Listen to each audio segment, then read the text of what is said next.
नमस्कार, UP live देख रहे हैं आप। साथ आपके मैं हूं ज्योति आर्या। लखनऊ में मुख्यमंत्री योगी आदित्यनाथ ने भारत में पशु नस्लों के विकास पर एक कार्यशाला का उद्घाटन किया।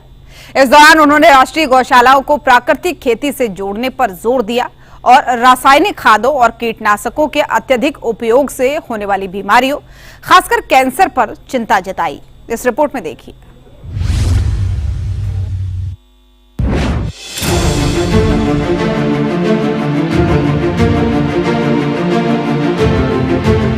लखनऊ के इंदिरा गांधी प्रतिष्ठान में सीएम योगी आदित्यनाथ ने भारत में पशु नस्लों का विकास विषयों पर कार्यशाला का शुभारंभ किया। इस दौरान उन्होंने कहा कि राष्ट्रीय गौशाला को प्राकृतिक खेती से जोड़कर न केवल पशु कल्याण को बढ़ावा दिया जा सकता है, बल्कि ग्रामीण अर्थव्यवस्था को भी मजबूत किया जा सकता है। इसी तरफ इन निराश्रित गो आश्रय स्थलों को नेचुरल फार्मिंग के साथ भी हम जोड़ सके। नेचुरल फार्मिंग आज की वर्तमान परिस्थिति में आप देख रहे होंगे,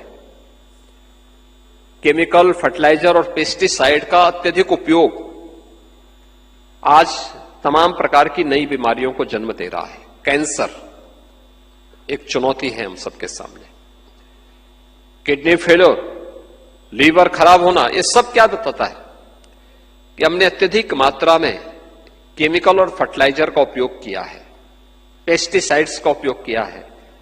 उसके दुष्परिणाम हम सबके सामने हैं। उस समस्या का समाधान का रास्ता भी हम सबको मिलकर करना होगा और प्राकृतिक जीवन जीने के लिए प्राकृतिक खेती भी उतनी ही महत्वपूर्ण है। और वो प्राकृतिक खेती गौ आधारित खेती ही है और भारतीय नस्ल का गोवंश उसमें बड़ी भूमिका का निर्वहन कर सकता है। 27 जनपद उत्तर प्रदेश के ऐसे हैं जो मां गंगा के तटवर्ती क्षेत्र में स्थित हैं। प्रधानमंत्री मोदी जी ने नमामि गंगे परियोजना के माध्यम से देव नदी गंगा को एक नया जीवन दान दिया है। अपने जीवन की जो महत्वपूर्ण पूंजी थी, 100 करोड़ से अधिक रुपया जो उन्हें विभिन्न संस्थाओं के द्वारा सम्मान स्वरूप उपलब्ध कराया गया था, वो पूरी की पूरी राशि उन्होंने नमामि गंगे परियोजना को उपलब्ध करवाई। और आज परिणाम क्या है कि अविरल और निर्मल गंगा के माध्यम से हम लोग देव नदी गंगा को पुनर्जीवित कर लिए हैं। तो हमारा भी तो कोई दायित्व था। हम जो केमिकल, फर्टिलाइजर या पेस्टिसाइड खेतों में डालते हैं, क्या वो खेत तक ही सीमित रहता है? क्या बरसात में जब बह के जाता है तो नदियों को भी प्रदूषित करता है, जल को भी प्रदूषित करता है। और फिर जब उसी जल का सेवन हम लोग करते हैं तो उसका कहीं ना कहीं दुष्प्रभाव, जो एक कीड़े को मार सकती हो जो दवा, तो मनुष्य खाएगा क्या? मनुष्य उससे जीवित रहेगा क्या?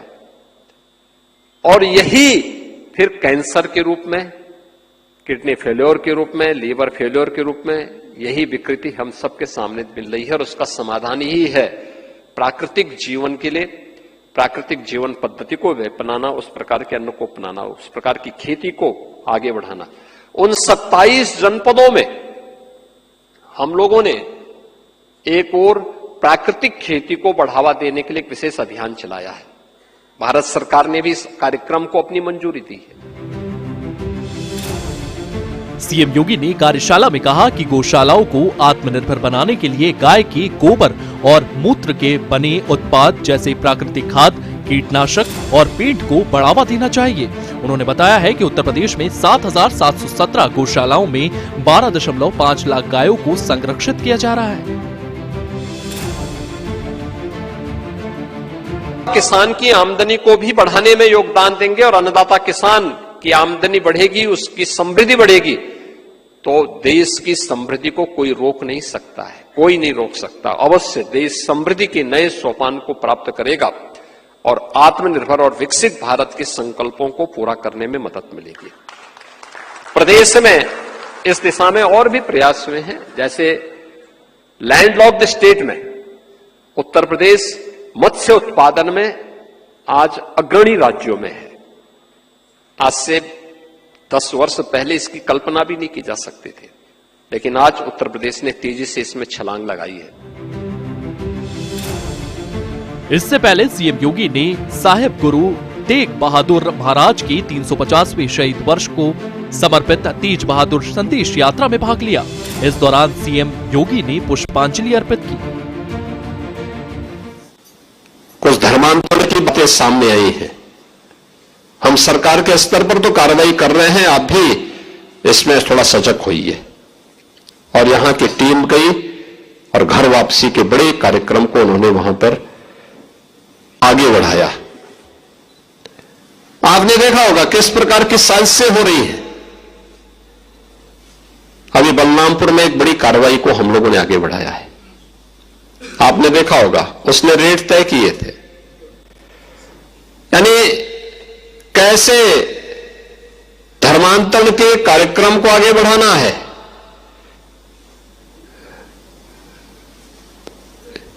हिंदुओं में, ब्राह्मण में, क्षत्रिय में, सिखों में,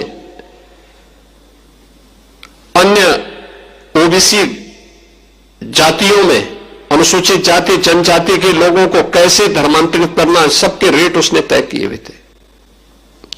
विदेशों से उसमें धनराशि आ रही थी। आप सोचिए 100 करोड़ से अधिक का ट्रांजैक्शन अब तक उसके 40 खातों में प्राप्त हुआ है और लगातार उस अभियान को आगे बढ़ाने का कार्य कर रहा था। एक लोग किस रूप में देश का स्वरूप बिगाड़ने का काम कर रहे हैं। लखनऊ में सीएम योगी आदित्यनाथ की कार्यशाला ने पशु नस्ल सुधार और प्राकृतिक खेती के महत्व को बताया। गौशाला को प्राकृतिक खेती से जोड़कर न केवल पर्यावरण और स्वास्थ्य को लाभ होगा, बल्कि ग्रामीण अर्थव्यवस्था भी मजबूत होगी। ब्यूरो रिपोर्ट, सूर्य समाचार।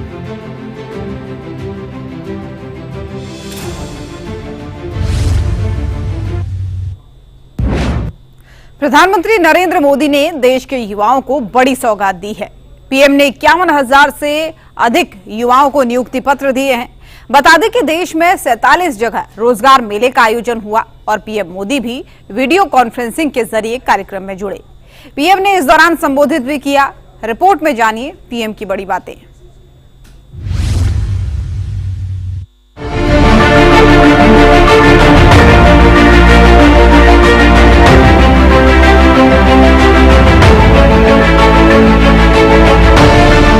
शनिवार का दिन देश के लिए काफी खास रहा, क्योंकि देश के युवाओं को प्रधानमंत्री नरेंद्र मोदी ने खास तोहफा दिया। देश में 47 जगह रोजगार मेले का आयोजन हुआ। इस दौरान पीएम मोदी ने देश भर के 51,000 से अधिक नव चयनित युवाओं को सरकारी नौकरियों के नियुक्ति पत्र सौंपे, जो 16वें रोजगार मेले के दौरान आयोजित एक भव्य कार्यक्रम का हिस्सा था। यह महत्वपूर्ण कार्यक्रम वीडियो कॉन्फ्रेंसिंग के माध्यम से हुआ, जिससे भारत के विभिन्न हिस्सों के युवाओं को सीधे प्रधानमंत्री से जुड़ने और उनके संदेश को सुनने का अवसर मिला। वहीं इस दौरान अपने संबोधन में पीएम मोदी ने कहा कि केंद्र सरकार में युवाओं को पक्की नौकरी देने का काम जारी है। पीएम ने इस दौरान हरियाणा के पूर्व मुख्यमंत्री मनोहर लाल द्वारा शुरू किए गए बिना खर्ची बिना पर्ची के अभियान का किया, जिसे अब पूरे देश में लागू किया जा रहा है। केंद्र सरकार में युवाओं को पक्की नौकरी देने का हमारा अभियान निरंतर जारी है और हमारी पहचान भी है बिना पर्ची बिना खर्ची। आज 51,000 से अधिक युवाओं को नियुक्ति पत्र दिए गए हैं। ऐसे रोजगार मेलों के माध्यम से अब तक लाखों नौजवानों को भारत सरकार में परमानेंट जॉब मिल चुकी है। वहीं इस दौरान पीएम ने यह भी कहा कि ये जरूर याद रखना कि विभाग चाहे कितने हों, लेकिन एक ध्येय है राष्ट्र सेवा। हमें बार बार याद रखना है, एक ही ध्येय है। विभाग कोई भी हो, कार्य कोई भी हो, पद कोई भी हो, इलाका कोई भी हो, एक ही ध्येय राष्ट्र सेवा। वहीं पीएम ने बताया कि दुनिया मान रही है कि भारत के पास 2 असीमित शक्तियां हैं। साथियों, आज दुनिया मान रही है कि भारत के पास 2 असीमित शक्तियां हैं। एक डेमोग्राफी, दूसरी डेमोक्रेसी। पीएम ने बताया कि हाल ही में सरकार की ओर से नई स्कीम को मंजूरी दी गई है। इस स्कीम की विस्तार से पीएम ने जानकारी भी दी। हाल ही में सरकार ने एक नई स्कीम को मंजूरी दी है, एम्प्लॉयमेंट लिंक इंसेंटिव स्कीम। इस योजना के तहत सरकार प्राइवेट सेक्टर में पहली बार रोजगार पाने वाले युवा को 15,000 रुपये देगी। यानी पहली नौकरी की पहली सैलरी में सरकार अपना योगदान देगी। साथ ही साथ पीएम मोदी ने अपने संबोधन में ऑपरेशन सिंदूर का भी जिक्र किया कि ऑपरेशन सिंदूर की हर तरफ बहुत चर्चा है। वैसा ही एक और क्षेत्र है और ऑपरेशन सिंदूर के बाद तो उसकी बहुत चर्चा भी है, बड़े गौरव से चर्चा हो रही है, और वो है डिफेंस मैन्युफैक्चरिंग। डिफेंस मैन्युफैक्चरिंग में भी भारत नए रिकॉर्ड्स बना रहा है। हमारा डिफेंस प्रोडक्शन 1.25 लाख करोड़ रुपए से ऊपर पहुंच चुका है। पीएम की ओर से बड़ा दावा करते हुए कहा गया कि भारत जल्द ही तीसरी बड़ी अर्थव्यवस्था बनेगा। इस ओर भारत तेजी से आगे बढ़ रहा है। हमारा देश दुनिया की, और कोई भी हिंदुस्तानी बड़े गर्व से कह सकता है, आज हमारा देश दुनिया की तीसरी बड़ी इकोनॉमी बनने की तरफ तेजी से आगे बढ़ रहा है। वहीं इस दौरान पीएम मोदी की ओर से विकसित भारत का भी जिक्र किया गया। पीएम मोदी ने कहा कि आपको भारत के अमृत काल का सहभागी बनना है। आने वाले 25 वर्ष आपके करियर के लिए ही नहीं, देश के लिए भी अत्यंत महत्वपूर्ण है। नागरिक देवो भवः, यह मंत्र आपके व्यवहार में झलकना चाहिए। ब्यूरो रिपोर्ट, सूर्या समाचार।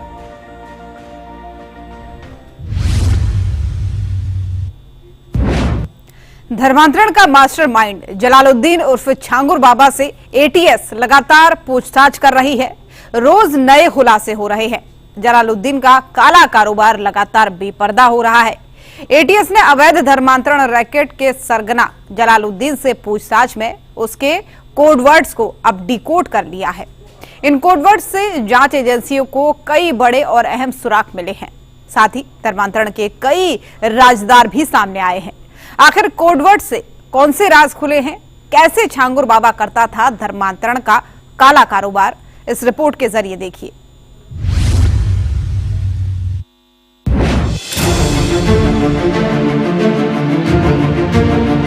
काली कमाई से बनी काली हवेली, और काली हवेली पर चला योगी सरकार का पीला पंजा। ये उत्तर प्रदेश का जिला बलरामपुर है, जहां रहता था जल्लाद जलालुद्दीन। ठीक सुना आपने, यही नाम है 4000 से ज्यादा गरीबों, शोषितों, वंचितों और मासूमों का धर्मांतरण करवाने वाले दरिंदे छांगुर बाबा का। पैसे का लालच देकर बहला फुसलाकर ना जाने कितनों के ईमान का सौदागर है ये सफेदपोश जल्लाद जलालुद्दीन। लेकिन ये भूल गया था, इसने अपना ठिकाना उत्तर प्रदेश में बना रखा था, जहां चलता है योगी राज, जहां प्रशासन की मुस्तैदी ऐसी है कि गुंडे माफिया या तो मिट्टी में मिला दिए गए या फिर उत्तर प्रदेश छोड़ गए। जो रह गए उनका हाल जलालुद्दीन की तरह अपने आखिरी दिन गिन रहा है। दरअसल एटीएस ने जब ये छांगुर बाबा उर्फ जलालुद्दीन पर शिकंजा कसा है, तब से रोज नए नए खुलासे हो रहे हैं। महज 7वीं पास इस छांगुर बाबा ने कुछ लोगों के साथ मिलकर विदेशी फंडिंग के सहारे धर्मांतरण का बड़ा नेटवर्क खड़ा कर दिया। इंडो नेपाल बॉर्डर के उतरौला कस्बे से संचालित ये सिंडिकेट अब एटीएस और एसटीएफ की जांच के घेरे में है। जलालुद्दीन उर्फ छांगुर बाबा, नवीन रोहरा उर्फ जमालुद्दीन और नीतू रोहरा उर्फ नसरीन, इन 3 मुख्य चेहरों ने करोड़ों की फंडिंग के दम पर बलरामपुर से पुणे तक कई प्रॉपर्टीज खरीदी और धर्मांतरण का जाल तैयार किया। छांगुर बाबा के गिरोह द्वारा काफी समय से धर्मांतरण लगातार कराया जा रहा था। इसके लिए हनी ट्रैप्स का प्रशासनिक दबाव बनाना, नाबालिगों को अपने इन्फ्लुएंस में लेना, तरह तरह से ऐसे लोगों का इस्तेमाल करना जिनका इन्फ्लुएंस आसानी से समाज में है, उनका इस्तेमाल करके धर्मांतरण कराया गया और इसके लिए काफी बड़ी मात्रा में फॉरेन फंड्स भी प्राप्त किए गए। धर्मांतरण के लिए एक रेट कार्ड्स थे जो इनके एजेंट्स को धन दिया जाता था, काफी बड़ी अमाउंट में था। जो फॉरेन फंडिंग हुई वो लगभग 40 अकाउंट्स में आई। इन सभी अकाउंट्स की जानकारी एटीएस को है। किन स्रोतों से यह धन प्राप्त हुआ उसके बारे में एटीएस लगातार जानकारी प्राप्त कर रही है। जो भी धन का इस्तेमाल यहाँ किसी प्रॉपर्टी के एक्विजिशन में, इलीगल एक्विजिशन में किया गया है, उन सभी प्रॉपर्टीज को या तो कानूनी प्रावधानों के तहत जब्त किया जाएगा अथवा उन्हें नेपाल बॉर्डर के काफी करीब है और नेपाल बॉर्डर पर डेमोग्राफिक चेंजेस के प्रयास काफी समय से नोन है। ये इस बड़े प्रयास का हिस्सा हो सकता है।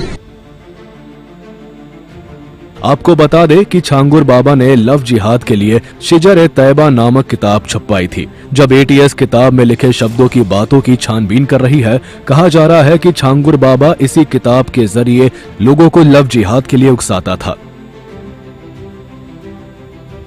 एटीएस की जांच में यह भी सामने आया है कि छांगुर अपने साथियों से बातचीत में कोड वर्ड्स का इस्तेमाल करता था। इन कोड वर्ड्स में लड़कियों को प्रोजेक्ट, जबकि धर्मांतरण को मिट्टी पलटना और ब्रेन वॉश को काजल करना कहा जाता था।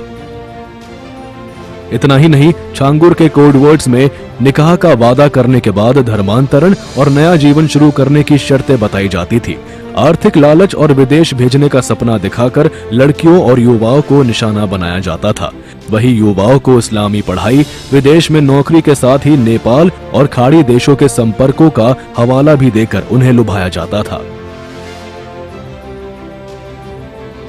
पूरे पूर्वांचल में जलालुद्दीन उर्फ छांगुर के 4 करीबी कई जिलों में अवैध धर्मांतरण कराते थे। इन चारों के खिलाफ पहले ही आजमगढ़ में देवगांव थाने में 25 मई 2023 को मुकदमा दर्ज हो चुका है। एफआईआर में कुल 18 लोग नामजद है, जिसमें छांगुर के करीबी मोहम्मद सबरोज, रशीद, शहाबुद्दीन और रमजान शामिल है। यानी एटीएस थाने में दर्ज नई एफआईआर में भी इन चारों को नामजद किया गया है। मामले में आजमगढ़, मऊ, गोंडा और जौनपुर के कई अन्य आरोपी भी शामिल हैं, जिनसे गहनता से पूछताछ चल रही है। एक बात तो तय है कि जलालुद्दीन उर्फ छांगुर बाबा के सहयोगी चाहे कहीं भी छुपे हो, अब उनका बचना नामुमकिन है। नाथ ने भी कहा है कि आरोपी जलालुद्दीन की गतिविधियां न केवल समाज के बल्कि राष्ट्र के भी विरुद्ध है। ब्यूरो रिपोर्ट, सूर्य समाचार।